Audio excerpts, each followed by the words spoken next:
আসসালামু আলাইকুম স্টুডেন্টরা, তোমরা কেমন আছো? আজকে তোমাদের আরেকটা ভিডিও নিয়ে হাজির হলাম। তো শুরু করি। সাধারণ একটা সহজ সূত্র বলি, integration of x to the power n dx. এটা সবাই জানো, কত? X to the power n plus one by n plus one plus c. সবাই জানি, খুব সহজ সূত্র, তাই তো? সমস্যাটা কোন জায়গায় হয়? এটা তখনই ভ্যালিড যখন এন নট ইকুয়াল টু -1। যদি -1 সমান হয় তখন কিন্তু এটার ভ্যালিড থাকে না।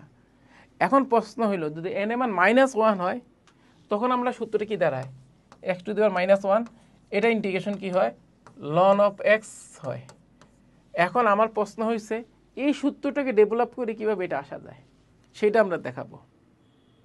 এবং এটা হচ্ছে তার একটা সিঙ্গুলার সলিউশন। নর্মালি এনের যে কোনো মানের জন্য এই সূত্রটা একেবারে ভ্যালিড, কিন্তু যখন n এর মান -1 তখন সূত্রটা কত হয়? Ln of x plus c. এখন আমি বের করব যে এই সূত্রটাকে ডেভেলপ করে কীভাবে লন এক্স হয়। এবং লন এক্সটা কি? এর একটা স্পেশাল ঘটনা, মানে একটা সিঙ্গুলার ঘটনা। মানে করো একটা লোক অনেক কাজ স্বাভাবিক করে, কিন্তু একটা স্পেশাল কাজ করতে গেলে তার একটা ঝামেলা লাগে। এটাও একটা তার কি, তার জন্য একটা কি সমস্যা। এটাও কি ফাংশন একটা সমস্যা বা একটা কি স্পেশাল ঘটনা, সেটাকে বলে সিঙ্গুলার সলিউশন বলে। মানে যতগুলি ইন্টিগ্রেশন করে পাইছে এটা কিন্তু জেনারেল সলিউশন। আর n এর মান -1 এটা হচ্ছে তার কি সিঙ্গুলার সলিউশন। সেটা কত? Ln x plus c. এখন আমরা দেখাবো এটা কিভাবে হয়। তো দেখো কেমনে এটা হয়, একেবারে সিম্পল। আমরা একটা কৌশল খাটাবো। দেখো, যখন x to the power n dx সমান x to the power n plus 1 by n plus 1 plus c, যখন আমরা এই জিনিসটা করি, এরপরে আমরা যখন বইতে থাকে যখন এটা, তখন আমরা কি বলি? এটার জন্য এই সূত্র প্রযোজ্য না, এটার জন্য প্রযোজ্য লন অফ এক্স। কীভাবে? ডিফারেন্সিয়েশনে যেভাবে করে আসছিলাম, যে লন অফ এক্সে ডিফারেন্সিয়েশন করলে কি 1/x মূল নেমে করে আসছি, ওইখান থেকে করে দেখাইছি, তাই তো? এখন আমার প্রশ্ন হয়েছে, অনেকে খটকা লাগে কি এই সূত্রটার মধ্যে কেন অ্যাপ্লাই করা যায় না, তাই না? সেটাই আমরা দেখাবো।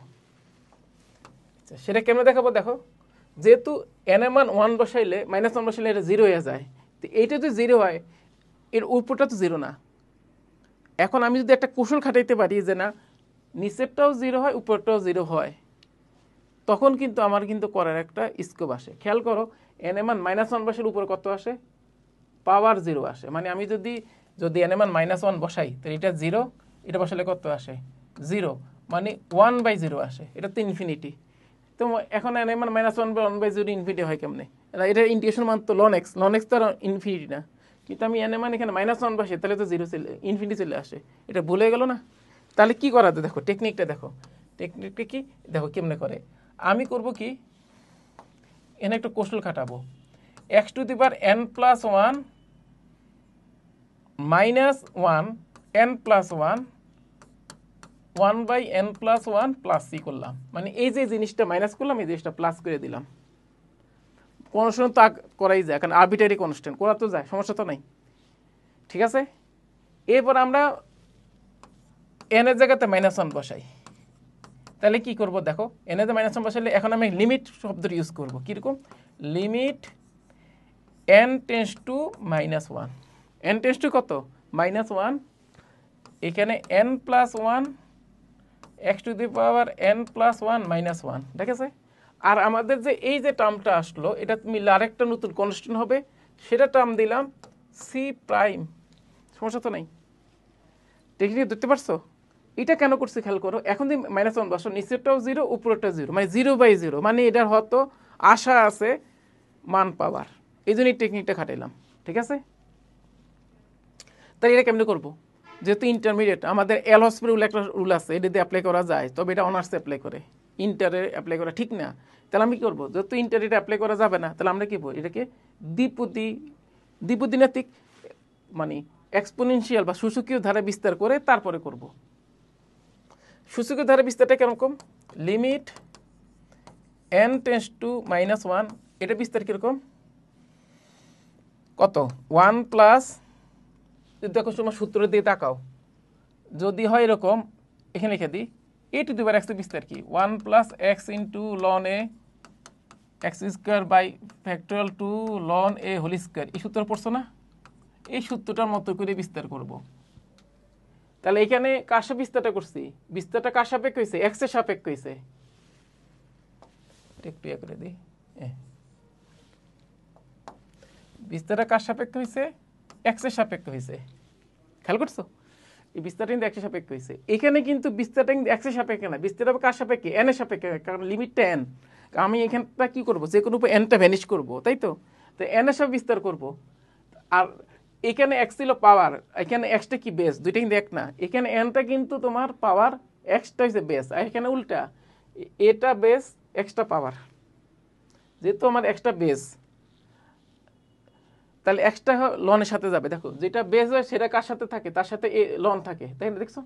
আর যেটা পাওয়ার তার সাপেক্ষে বিস্তার হয়। তো বিস্তারটা কেমন হবে দেখো, এন প্লাস ওয়ান, ঠিক আছে কিনা, লন এক্স, ঠিক আছে কিনা,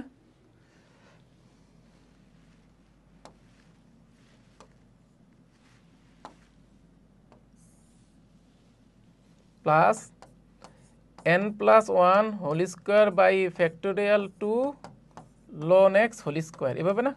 বিস্তারটা বুঝতে পারছো? এই লজিকটা দেখো, এখানে এক্স কত, এখানে এক্স সাথে এটা তুলনা করলে এখানে এনটা কত, এখানে এক্স, এক্স স্কোয়ার, তাহলে এখানে কি হবে? N plus one, n plus one whole square, তাই না? এ লিখলাম, আর লেখার দরকার নেই।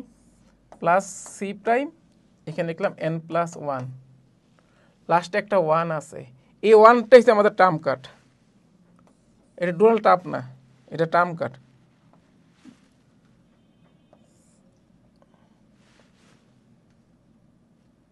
সি প্রাইম নিচে লিখি, ঠিক আছে? আর এখানে একটু সোজা করে লিখি, প্লাস ডট ডট দিয়ে দিই, এই লেখা, এখানে লাস্টে একটা মাইনাস ওয়ান। এখন কিন্তু আমার অঙ্ক হয়ে গেছে। কি বলে জানো? এই ওয়ান আর ওয়ান যখন কাটাকাটি যাবে তখন, কি আসলো, কাটাকাটি যাবে, ঠিক আছে?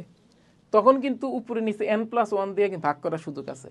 অর্থাৎ কি হবে, limit n tends to minus one, তো কত আসে?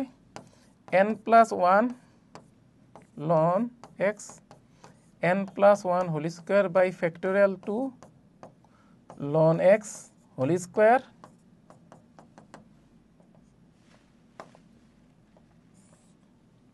আর এর সব তো কাটাকাটি গেছে। এখানে এন প্লাস ওয়ান প্লাস একটা ইন্টিগ্রেট কনস্ট্যান্ট সি প্রাইম। দেখো উপর নিচে কিন্তু একটা কাটাকাটি যায়, এন প্লাস ওয়ান কাটাকাটি যায় না? তাও কত সুন্দর টার্ম আসে, limit n tends to minus one, কত আসে? Ln x plus n plus one by two factorial ln x whole square. এই একটা অসীম ধারা প্লাস সি প্রাইম। তো বোঝা গেছে? এখন যদি মান বসাই, এন মাইনাস ওয়ান, এন এর মাইনাস ওয়ান বসে, তাহলে অবশ্যই এটা জিরো, এরপরে ঘাটটাও জিরো, সব পুরা গণহারে জিরো হয়ে যাবে। তো লাস্টে কত আসলো answer? Ln of x plus c prime. কি বোঝা গেছে? এই আমার কাজ শেষ, এইভাবে করতে হয়। কি বোঝা গেছে? তাহলে বোঝা গেল এখান থেকে আনা যায়, তবে টেকনিক খাটাইতে হয়। তো আজকে এই পর্যন্ত, সবাই ভালো থাকো, আসসালামু আলাইকুম।